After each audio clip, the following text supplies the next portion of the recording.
शहादाबाद जौड़ के लवाहिकीन ने सूबाई हुकूमत पर बेहिसी का शिकवा किया और दावा किया कि हुक्मरान अपने मफादात के पीछे लगे हैं, उन्हें आम आवाम का कोई एहसास नहीं।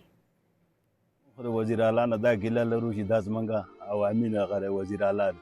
دا نه و چې یاره دا د دې پالټۍ دی او دا دغه پالټۍ دی، خو زمونږ د علاقې او بیا د جنسو دغه دی د طرفه وزیر اعلی جوړ شوی دی او موږ د نه ډېر غټ امیدونه وو او ډېر سخت خوشحاله وو چې یاره زمونږ د جنسو نه داسې یو سړی مقرر شي چې دا به زمونږ په دې ټولو جنسو باندې خیال ساتي او نظر به پرې ساتي. نو موږ ته ګیلهمن دی چې دا ډېره غټه صدمه وشوله، لوړه صدمه نه وه، غټه صدمه وه. څلور ځوانان داسې د هغه له په کار و، د هغه څه نه د هلیکاپټرو کمې شته، نه ورسره ګاړو کمې شته،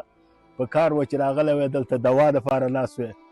دوی په خپلو دغو باندې اړم دي منډې ترلې وی، په عوامو طرف ته د دې خلکو اډول خیال نشته دی. خو نو ګیله دا ده چې هېڅ یې راسره اوسه پورې څه هیله بې راسه ونه کړه، یا دا وفانې پارټي او ټول راځي ووټ وخت کې وایي موږ له ووټ راکړئ او موږ دا پارټي یو، موږ دا یو، چې داسې وخت راشي بیا ټول چې یو.